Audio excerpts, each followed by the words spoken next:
Warner കളിക്കുന്നത് Australian ടീമിലായാലും വാർണർക്ക് Indian രാജ്യത്ത് ഒരുപാട് ഫാൻസ് ഉണ്ട്. വാർണർ ഇന്ത്യക്കാരോട് പെരുമാറുന്നതും അതുപോലെ തന്നെയാണ്. പക്ഷേ ഇത്തവണത്തെ ലേലത്തിൽ വാർണർ അൺസോൾഡ് ആയി. വാർണർ ഇല്ലാത്ത IPL കുറിച്ച് ആരാധകർക്ക് സങ്കല്പിക്കാൻ സാധിക്കില്ല. ആരും തന്നെ വാർണറെ വാങ്ങിയില്ല.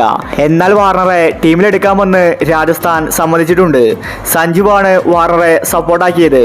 ഇപ്പോൾ വാർണർ ഇതിനെപ്പറ്റി പറഞ്ഞ കാര്യമാണ് നമ്മൾ ഇന്നത്തെ വീഡിയോയിൽ നോക്കുന്നത്. ഇതുപോലത്തെ IPL ന്യൂസിന് വേണ്ടി ഈ ചാനൽ മറക്കാതെ സബ്സ്ക്രൈബ് ചെയ്യൂ. രാജസ്ഥാൻ പുതിയ റീപ്ലേസ്മെന്റ് എടുക്കുന്നുണ്ടെങ്കിൽ വാർണർ എടുക്കാമെന്നാണ് ഇപ്പോൾ പറഞ്ഞിരിക്കുന്നത്. ഇത് കണ്ടിട്ട് വാർണർ പറഞ്ഞത് ഇങ്ങനെയായിരുന്നു: എനിക്ക് ഒരുപാട് സന്തോഷം തോന്നുന്നുണ്ട്. IPL ഞാൻ ഇല്ലെന്ന് പറയുമ്പോൾ അതെനിക്ക് വിഷമമായിരുന്നു. ആരും തന്നെ എന്നെ വാങ്ങിയില്ല.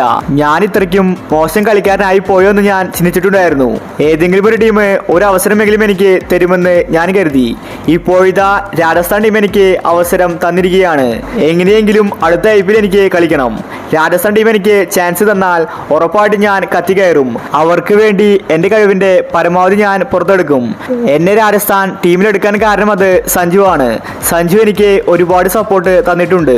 രാജസ്ഥാൻ ഇനി ഒരു റീപ്ലേസ്മെന്റ് ഉണ്ടെങ്കിൽ എന്നെ എടുക്കാമെന്നാണ് പറഞ്ഞിരിക്കുന്നത്. അതിലെനിക്ക് സന്തോഷം തോന്നുന്നുണ്ട്. ഇനിയൊരു വട്ടം കൂടി IPL കടന്നാൽ ഞാൻ ഒരിക്കലും ആരെയും നിരാശപ്പെടുത്തില്ല. അത്രയ്ക്ക് മികച്ച കളി ഞാൻ കാഴ്ചവെക്കുമെന്ന് വാർണർ വ്യക്തമാക്കി. വാർണർ ഇല്ലാത്ത IPL ആരാധകർക്ക് സങ്കല്പിക്കാൻ സാധിക്കില്ല. അൺസോൾഡ് ആയ താരങ്ങളിൽ ഏറ്റവും കൂടുതൽ വിഷമമായത് വാർണറെ എടുക്കാത്തത് കൊണ്ടാണ്. എന്നാൽ ഇപ്പോൾ വാർണർ IPL കളിക്കാൻ പോവുകയാണ്. രാജസ്ഥാൻ റീപ്ലേസ്മെന്റ് ആയിട്ട് വാർണറെ എടുക്കുമെന്ന റിപ്പോർട്ടാണ് വന്നിരിക്കുന്നത്. വാർണർക്ക് അതിന് ഭാഗ്യം കിട്ടട്ടെ. സഞ്ജു വലിയ സപ്പോർട്ടാണ് കൊടുത്തിരിക്കുന്നത്. ടീമിൽ നിന്ന് ഒഴിവാകുമ്പോൾ വലിയ അവഗണന താരങ്ങൾ നേരിടേണ്ടി വരും. അത് സഞ്ജുവിന് കൃത്യമായിട്ട് അറിയാം.